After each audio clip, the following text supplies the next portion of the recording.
Salut à tous, c'est Fildrong, bienvenue dans ce 10e épisode de Focus sur le Focus. Le focus de la semaine, normalement c'est Munja, mais non, normalement c'est Zoroark, évidemment avec la petite blague, mais non, le focus de la semaine, comme je suis parti en vacances et que c'est le 10e épisode et qu'en plus tout le monde me l'a réclamé, c'est Zoroark, Ronflex, Faramp et Brutalibré. Et oui, cette semaine, vous en avez 4 pour le prix d'un. Donc on va voir tout de suite comment on fait pour mettre ces super Pokémon tous ensemble. Alors, on a 4 Pokémon à gérer. Donc on va déjà les mettre tous ensemble et on va voir un peu comment on va les organiser. Donc moi j'étais parti sur un constat que sur ces 4 Pokémon, il y en a 3 qui récupèrent des moves qui leur permettent de scout. Donc du coup, j'ai choisi de jouer Brutalibré avec un set tout à fait efficace, on va dire, de bandeau choix, parce qu'il est très très rapide, avec donc évidemment l'accès à demi-tour, mais aussi Aéropic qui est le petit stab, et puis surtout Pied Voltige qui est le gros stab qui fait très très mal, et éboulement en dernier. Il marche plutôt bien sur les matchs que j'ai fait. Donc au niveau des EV c'est très très simple, il faut qu'il soit plus rapide que Fulguris. Je lui ai mis la nature joviale avec 200 EV en vitesse. Ensuite on lui met évidemment full attaque. Et puis le bandeau choix lui permet de pallier en fait à son attaque qui est un peu lacunaire, c'est sûr. Donc ensuite, il nous faut un autre Pokémon, disons rapide, pour aller bien avec ce demi-tour. Donc j'ai pris Zoroark, lui avec le mouchoir choix. Un set que j'aime beaucoup, donc avec demi-tour, sabotage, balayage et tour magique. Full attaque et full vitesse. Alors je lui ai mis la nature rigide. Pourquoi? Parce que comme je vous ai dit la dernière fois avec Terrakium, pour moi l'important c'est d'être plus rapide que les Démétérosterian. Et là en fait il vous suffit de lui mettre full en vitesse pour être aussi rapide que les Démétéroscarf. Donc moi ça me suffisait, je préfère taper le plus fort possible avec ça. Et enfin, pour compléter notre trio donc de Volturn, j'ai choisi donc évidemment Faramp, Faramp avec la Farampite. Et puis là j'ai choisi le set donc de repos blabla dodo avec Change éclair et Dracochoc avec donc des EV très très simples, full attaque spéciale et PV, la nature modeste. De toute manière il est très très lent, ça sert à rien de le mettre de la vitesse. Et voilà, c'est comme ça pour ce petit trio. Et puis le dernier focus, effectivement, c'est Ronflex. Alors Ronflex, lui, pour le coup, je lui ai mis la veste de combat parce que c'est comme ça que je le trouve le plus sympa aujourd'hui. Puis avec donc Isogresse pour prendre moins cher sur les attaques de type feu et glace, qui est une très très bonne habilité. Et puis ensuite, plaquage, point de feu, poursuite et séisme. Alors c'est vrai qu'il est un peu lacunaire en moves qui font très mal. Mais moi je préfère quand même plaquage plutôt que retour pour les chances de paralysie, c'est toujours pas mal. Et puis au niveau des EV, bon là encore une fois c'est très simple, full PV et full attaque avec la nature rigide. Bon ça j'ai pas besoin de vous expliquer pourquoi. Alors maintenant qu'on a ces 4 Pokémon, qu'est-ce qu'on fait? Donc qu'est-ce qu'on remarque, c'est que c'est des Pokémon qui se font globalement bien détruire par la priorité et que Keldeo fait très mal à toute la team. Donc j'ai choisi de jouer Mélodelph qui a un type fée qui va très bien. Et puis il me fallait quelqu'un qui posait les pièges de roc. Donc j'ai pris un Mélodelph, disons un set donc de support avec évidemment Vœu et Abri, c'est un set de support, les pièges de roc et en dernier évidemment le slot offensif, donc Moonblast. Full défense, full attaque, il va très bien avec Ronflex étant donné qu'il résiste les attaques de type combat. Et ça en fait un Pokémon plutôt efficace. Alors, qu'est-ce qui nous manque là? On a la rapidité, on a le bulk, il nous manque... Moi, je pensais qu'il nous manquait déjà un type acide, ça c'est sûr. Et puis ensuite, il nous manquait surtout un Pokémon qui pourrait se setup en fin de game et sweep. Donc j'ai pris Cisaiox avec le set Danse-Lame offensif avec piste au point, surpuissance et sabotage. Et puis pour les EV, full attaque et 144 en vitesse, comme je vous ai expliqué dans le focus Yen Mega qui lui permet en fait de dépasser les Pokémon de basse vitesse de 70, donc quand même un gros nombre des Pokémon du jeu qui serait assez lent. Alors c'est ça pour la team, donc on se retrouve tout de suite pour un match. On va voir si on arrive à utiliser tous les Pokémon, ça risque en tous les cas d'être complètement épique. Je vous retrouve tout de suite. Alors on se retrouve pour la bataille. Donc qu'est-ce qu'on peut voir sur la team de l'adversaire? On remarque qu'il a une team qui est très lente. On remarque qu'elle est très lente. Hein. Évidemment, il a de la prio très puissante sous forme d'Azumarill et de Scarabrute Mega, mais il a globalement une team très lente, donc je vais pouvoir profiter de ça avec ma team. Mais je vois qu'il y a des Pokémon qui sont souvent très difficiles à tuer, des très bonnes synergies de type 1, avec des immunités à beaucoup de choses. Et Curem qui est toujours très impressionnant, Melodel qui est très chiant, et bon voilà, Scorvol c'est Scorvol, tout le monde le déteste évidemment. Alors, on va voir tout de suite comment ça va se passer. Alors moi évidemment je vais lead avec mon Zoroark. Alors regardez ça, c'est très intéressant. Donc je lead avec le Zoroark qui est déguisé en Hawlucha pour attirer les attaques psy. Et là, le Scorvol en face, il se dit, je vais pas le laisser se setup une danse lame. Donc je vais attaquer et faire toxique. Mais regardez, du coup moi, malin que je suis, je fais sabotage. Et voilà déjà Zoroark qui s'avère très utile en combinaison avec Brutalibré. Parce qu'il se retrouve avec un Scorvol qui n'a plus d'orbe toxique. Donc ça veut dire qu'il ne se régénérera pas, qu'il ne pourra plus récupérer de vie.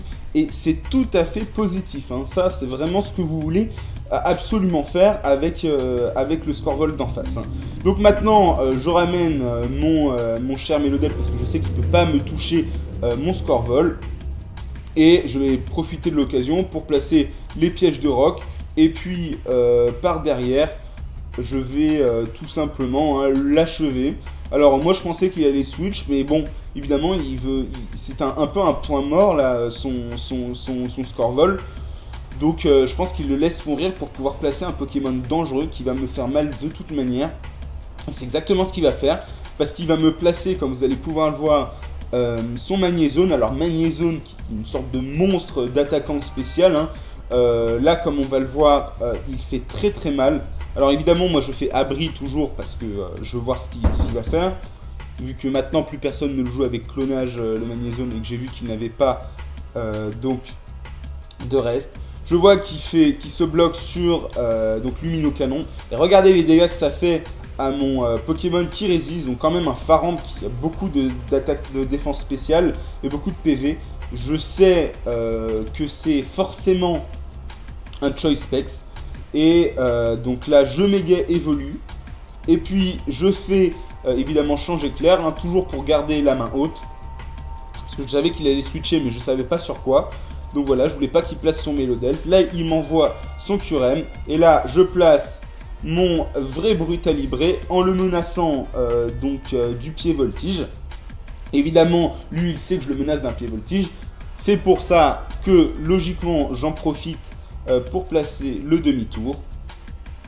Et là je vais aller sur mon Pokémon qui gère le mieux le Mélodelph a priori, c'est évidemment Cisaiox.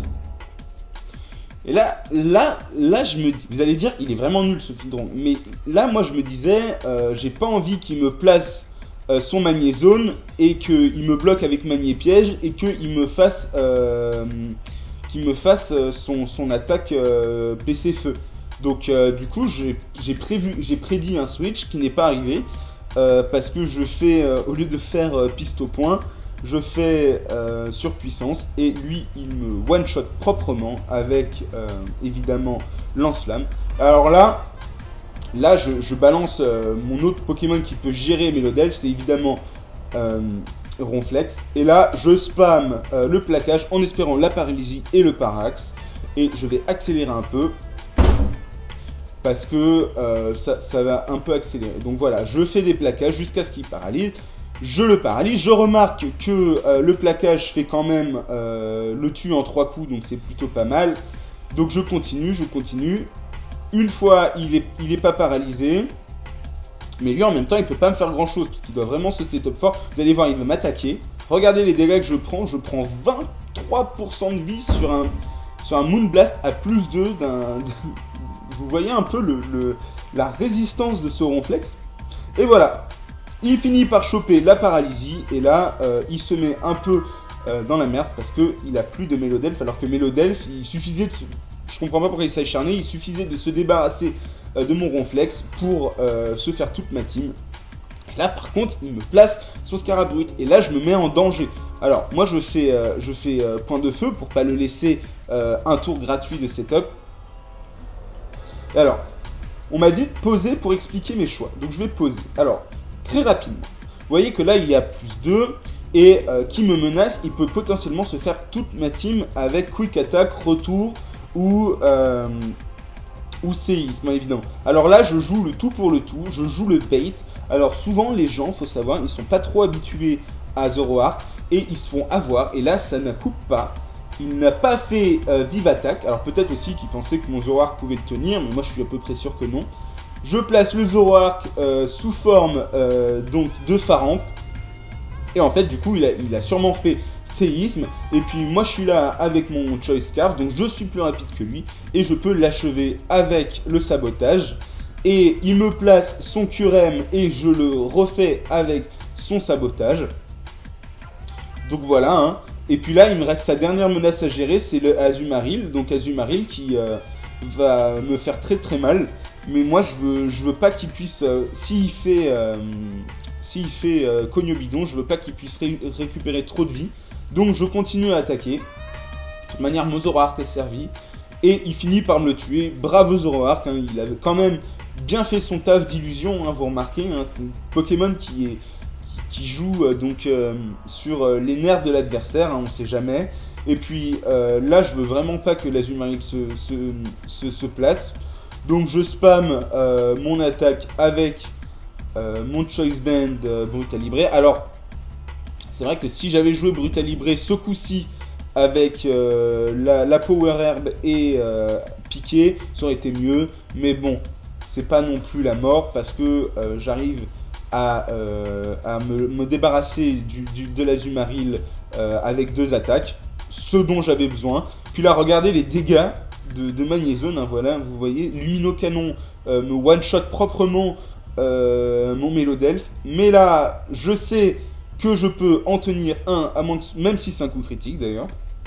Il me fait un premier Luminocanon, j'en profite pour placer le repos. Et là, je peux vous dire que vous pouvez être fier de Faramp. Regardez ce bulk, regardez comme il finit magnifiquement. Et regardez surtout les dégâts qu'il fait. Hein, je fais blabla dodo, je récupère Draco Choc au premier tour. Et regardez les dégâts, 36% sur un Pokémon qui résiste. Et j'ai pas de specs ou quoi que ce soit, hein. C'est les dégâts bruts seulement. Hein. Mais bon, 165 en attaque spéciale, c'est pas quelque chose de mauvais, hein, c'est sûr.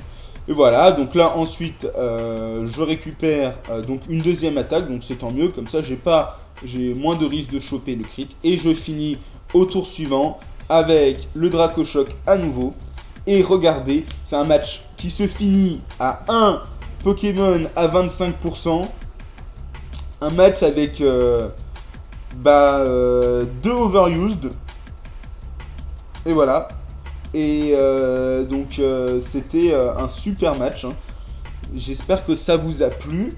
J'en profite aussi pour vous remercier pour votre soutien sur les focus. De demander chaque semaine que j'en refasse, etc. etc. C'est très très apprécié de ma part. Et puis on se retrouve la semaine prochaine pour le focus sur Cacturne. Et en attendant, je vous dis tchuss!